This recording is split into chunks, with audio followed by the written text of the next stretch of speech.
beauty is an absolute, we are told, golden ratio and whatnot. And while supposedly we do tend to some beauty ideals like symmetry, in reality, beauty is more like a social narrative.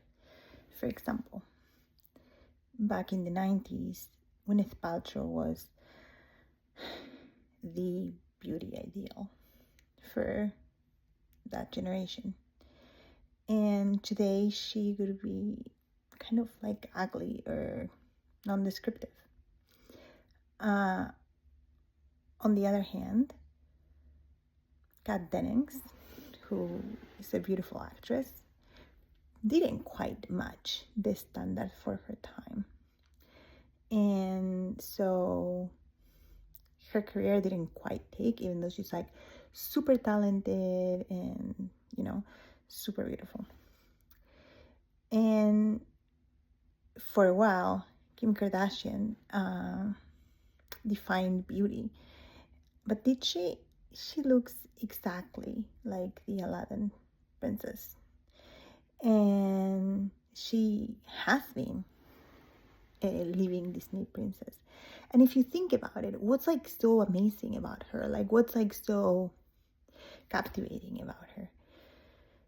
She looks like the Aladdin princess, who I cannot remember her name. But she also kind of like dated thieves. If you think about it, whether it was true or not, she became famous by having her purity or her dignity stolen by a dude. Yes, maybe the guy was like more famous or whatever, but she, like, her dignity was stolen. And of course, people are gonna say no, like it was on purpose. Sure, but what was the narrative of that, whether it was on purpose or not? It was her taking a thief for a carpet ride, in a way. And all her relationships have been that, have been her dating someone who in some ways was out of her league, like she was out of their league. And in some ways, they were a thief. In some ways, they robbed her of something. And that is her narrative that matches the Aladdin narrative in a certain way. Of course, that's not how the Aladdin story goes, but the archetype is like princess dates thief.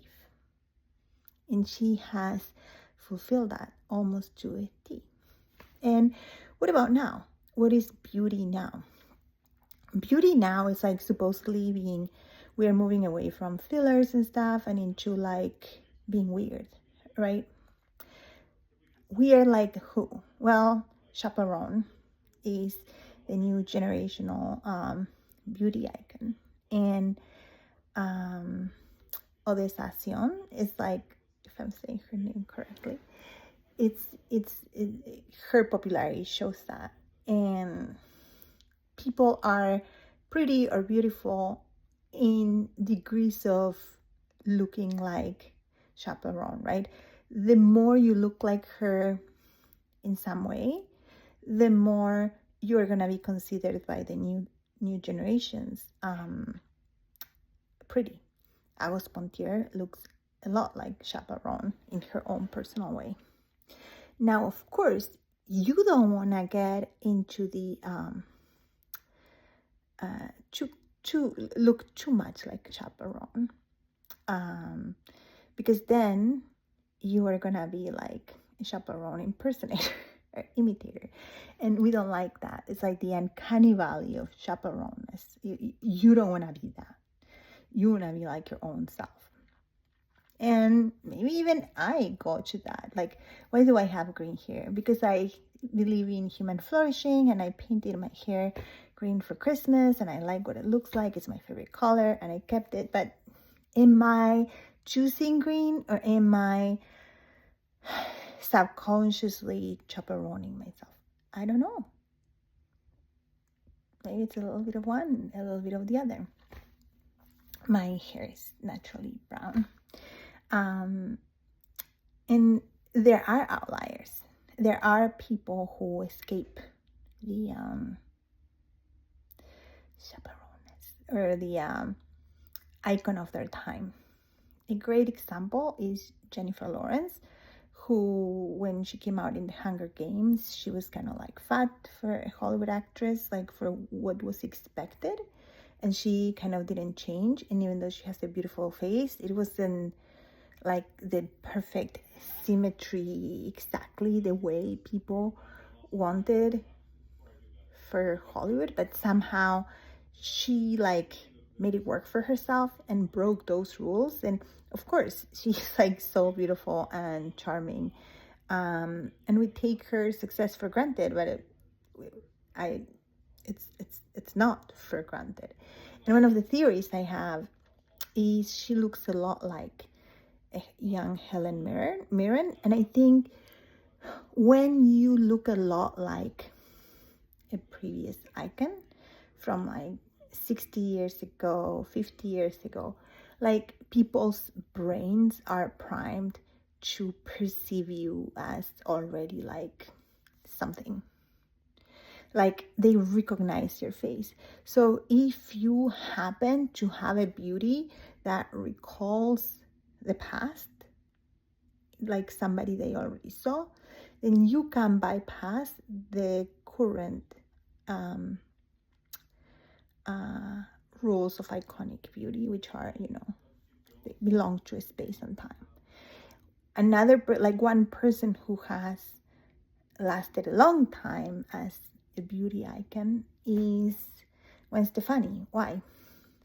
At her time, her lips, for example, were not as thin as the beauty ideal, but they were plump enough that she could paint them like in her style, and also be kind of like her own Veronica Lake kind of version.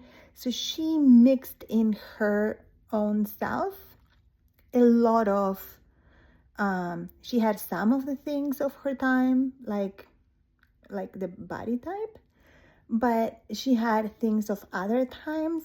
And she also could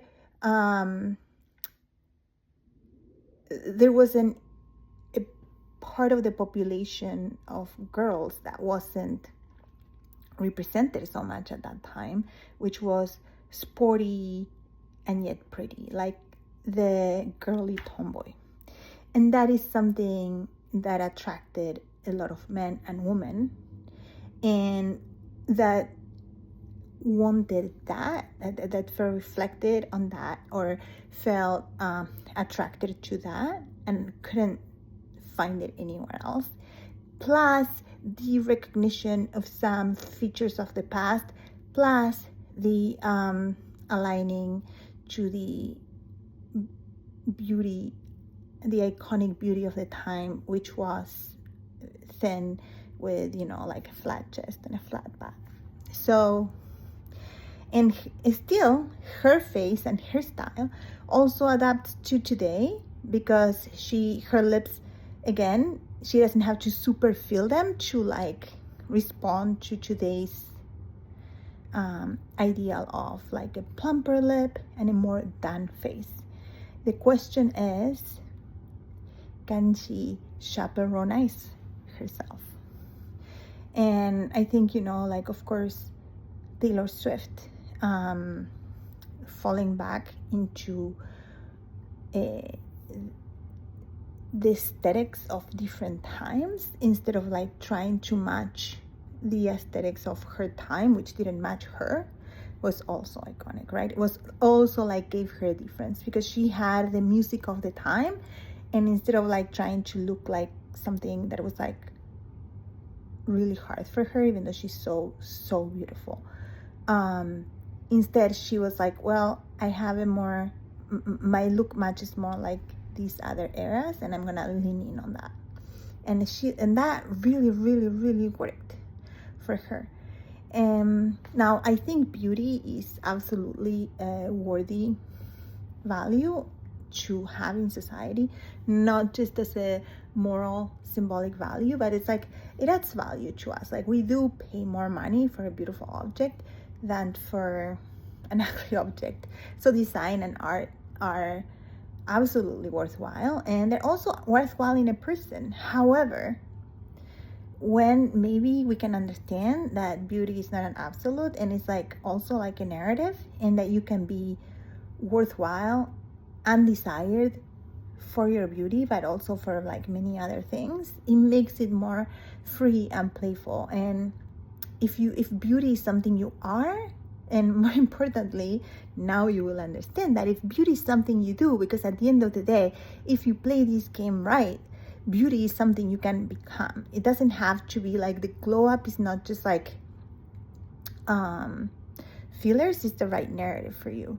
So you know, like for Taylor Swift, she had tried to conform to the standards of her time, she wouldn't have been considered pretty, because that just wasn't her. So she like built what worked for her. And you know, same with Jennifer Lawrence. What worked for her wasn't the standard of her time. What worked for her was her face recalling Helen Mirren's, and also just like having a very authentic personality. So if you can actually like make that work for you, beauty is absolutely something you can do, and it's not just about a lippy or a filler, it's about a narrative. And then the question is beauty something you want to do? And if somebody wants to do beauty and that's beauty, don't just think they're shallow. There's something that makes us all happier, and that's like valid, and it's not just valid, it's like amazing. But if it's not something you want to do, then don't do it, because there's so many things you can give to the world that are like amazing, and beauty is one amazing thing you can be and do, but there's like a bunch more. So, you know, I hope this helped you do beauty if you want to do beauty, but more importantly, I hope this helps you value yourself more, whether it is because of what the beauty you bring to the world, or for the choices you make to be other than just beautiful. Great hands. Love you.